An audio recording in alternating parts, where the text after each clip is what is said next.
சரி, given என்ன கொடுத்துக்கறாங்க பாரு.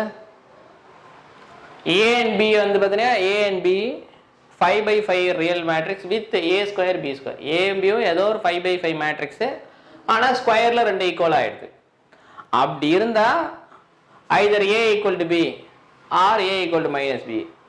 A and B same eigen space இருக்குமா, A and B அது சேம் ஐகன் வேல்யூ இருக்குமா, இந்த கண்டிஷன் ஹோல்ட் ஆகுமான்னு கேக்குறேன். இப்போ ஃபால்ஸ்னா என்ன பண்ணணும், ஆர்பிட்ரரியா ரெண்டு மேட்ரிக்ஸ் எடுக்கறாங்க, ஸ்கொயர் பண்ணா சேம் வந்துச்சுன்னா அந்த மேட்ரிக்ஸ்ல இந்த ப்ராப்பர்ட்டி இருக்கும். அப்ப எந்தெந்த மேட்ரிக்ஸ்ல அந்த கண்டிஷன் உள்ளதோ அந்த மேட்ரிக்ஸ் எல்லாத்துக்கும் ஆல்வேஸ் எந்த ப்ராப்பர்ட்டி இருக்குதோ அது ட்ரூ. ஃபால்ஸ்னா என்ன அர்த்தம், ஏதோ ரெண்டு A prime B prime matrix square பண்ணா சேம் வருது, அப்ப இது வரல இல்ல இது வரல இது வரல அப்படின்னாக்கா ஃபால்ஸ்னு அர்த்தம். அதெல்லாம் கரெக்ட் தானே? சரி, இப்ப நான் என்ன சிம்பிளாவே நான் ஒரு மேட்ரிக்ஸ் எடுக்கிறேன். A வந்து 0 மேட்ரிக்ஸ் 5 by 0 மேட்ரிக்ஸ், கரெக்டா? ஓகே.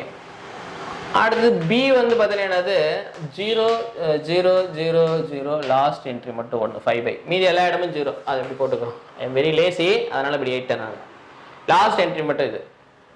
இந்த மேட்ரிக்ஸ் B ஸ்கொயர்ல என்ன வருது பாரு, 0 எடுத்துரும். இந்த மேட்ரிக்ஸ் என்ன எடுக்குன்னா B ஸ்கொயர்ல 0 எடுக்கும், இதுவும் A ஸ்கொயர்ல 0 எடுக்கும். சார் A ல 0 A ஸ்கொயர்ல 0 தானே, அப்போ எனக்கு தேவை ரெண்டு கண்டிஷன் சாட்டிஸ்ஃபை பண்ணல. அப்ப இந்த மேட்ரிக்ஸ் வேற இந்த மேட்ரிக்ஸ் வேற. சரி, ரைட். அப்ப இது ஒரு மேட்ரிக்ஸ் இது ஒரு மேட்ரிக்ஸ். சரி, அப்படின்னா ஏவும் B ஈக்குவலா இருக்குதா? இல்ல. A ஈக்குவல் டு மைனஸ் பியா, B மைனஸ் அல்ல மல்டிப்ளை பண்ணா A வருமா? வராது. அப்ப இந்த property false. Same eigen space இருக்குமா? இருக்காது. ஏவும் பியும் சேம் ஐகன் ஸ்பேஸ் இருக்குமா? A உடைய ஐகன் ஸ்பேஸ் என்னது, ஹோல் ஸ்பேஸ் வரும். B உடைய ஐகன் ஸ்பேஸ் என்னது, இது நில்போர்டன் மேட்ரிக்ஸ். நில்போர்டன் மேட்ரிக்ஸ்ன்றதுனால n linear independent eigen vector வராது, வந்தா டயகனலைசபிளா இருக்கும், அப்ப கம்மியா தான் வரும். அப்ப ஐகன் ஸ்பேஸ் வந்தா எப்படி இருக்கும், அது கம்மியா தான் இருக்கும், ஹோலா கிடைக்காது. I mean maybe it could be இப்படி இருக்கலாம், சரிதானே? அப்ப சேமா வராது. அதை நான் எக்ஸ்பிளிசிட்டா போட்டு காட்டல, உனக்கு அது இதெல்லாம் தெரியுன்றதுனால அப்படியே சொல்றேன் நான். அப்ப இது ஹோல் ஐகன் ஸ்பேஸ் வரும், நில்போர்டன் மேட்ரிக்ஸ். இது நில்போர்டன் மேட்ரிக்ஸ் தான் எழுதிக்கிறேன். B ஸ்கொயர்ல 0 வரும், இது A ஸ்கொயர்ல 0 வருது. எனிவே இருக்கட்டும். அப்ப இதனுடைய ஐகன் ஸ்பேஸ் மொத்த ஹோல் ஃபேமிலியே வரும். ஏன் அப்படின்னாக்கா எந்த மேட்ரிக்ஸ் எந்த எலிமெண்ட் கொடுத்தாலும் என்னது 0 மேட்ரிக்ஸ் இன்ட்டு எதுனா A வந்து 0 மேட்ரிக்ஸ், 0 மேட்ரிக்ஸ் இன்ட்டு V1 எதுனா நீ ஸ்மால் 0 இன்ட்டு V1 எழுதலாம். இது ஐகன் வேல்யூ, இது மேட்ரிக்ஸ், சரியா? அப்ப எல்லா வெக்டருமே ஐகன் வெக்டரா, எல்லா நான் ஜீரோ வெக்டரும். இங்க நில்போர்ட்டன்ட்ன்றதுனால எல்லா நான் ஜீரோ வெக்டர் ஐகன் வெக்டரா போகுது. அப்படி போயிருந்தது அப்படின்னாக்கா டயகனலைசபிளா இருக்கும். அதனால சில இடம் போவாதுன்றதை இப்படி கேப் பண்ணி காட்டிக்கிறேன். அப்ப இது ரெண்டும் ஈக்குவல் கிடையாது. அப்ப ஐகன் ஸ்பேஸ் ரெண்டு என்னது சேமா இருக்குன்னு அவசியம் இல்லை. இப்ப என்ன ஒரு விஷயம் என்னன்னா, ஜீரோக்கும் ஐகன் வேல்யூ 0 தான், இதுக்கும் ஐகன் வேல்யூ 0 தான், அதனாலதான் பேசுறேன்.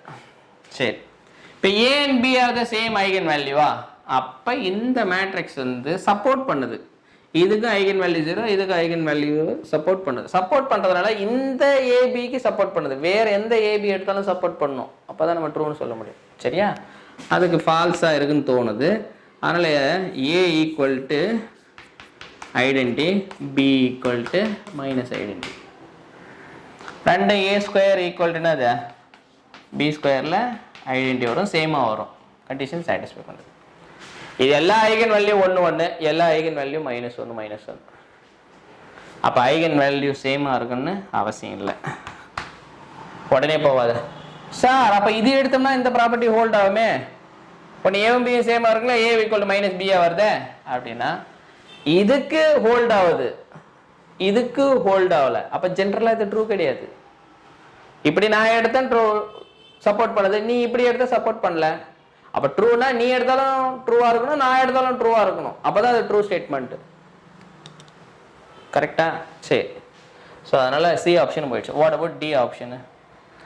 டி A பவர் 13 திஸ் ஈக்குவலா வருமா? கிவன் ஹைபாதசிஸ் என்ன கொடுத்துக்கிறாங்க, A ஸ்கொயரும் ஈக்குவல் டு B ஸ்கொயர்னு தெரியும். ஒரு சைடு வச்சிங்கன்னு இதை எடுத்துட்டு வர முடியுமான்னு பாரு. வர முடிஞ்சதுன்னா ஓகே. இப்போ A power 13 into B power 3.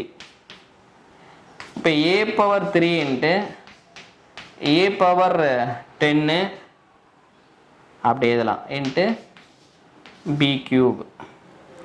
a power 10 எப்படி எழுதலாம்? given hypothesis வச்சு எப்படி எழுதலாம்? a square into a square into a square into a square into a square into b cube அப்படின்னு எழுதலாம். இந்த a ஸ்கொயருக்கு பதிலாக என்ன பண்ணலாம்? இப்போ given hypothesis b ஸ்கொயர்னு போடலாம். அப்போ b square b square b square b square b square அப்போ b பவர் 10 வரும். அப்போ a கியூப் இன்ட்டு இது ஒரு 10 அது ஒரு 3 அப்போ 13. அப்போ இதை வச்சுக்கிட்டு இதை என்னால் கொண்டு வர முடிச்சு. ஸோ அதனால் ஆன்சர் என்னது? டி தான். சரியா? த ஒன்லி ஆன்சர் என்னது? இப்போ டி மாத்திரம் தான். ரைட். அப்போ அந்த 3 கொஸ்டின் கொடுத்த 3 ஆப்ஷன் வயலேட் ஆயிடுச்சு. 4வது டி ஆப்ஷன் மட்டும் தான் கரெக்டாக வந்தது. Is there any question please?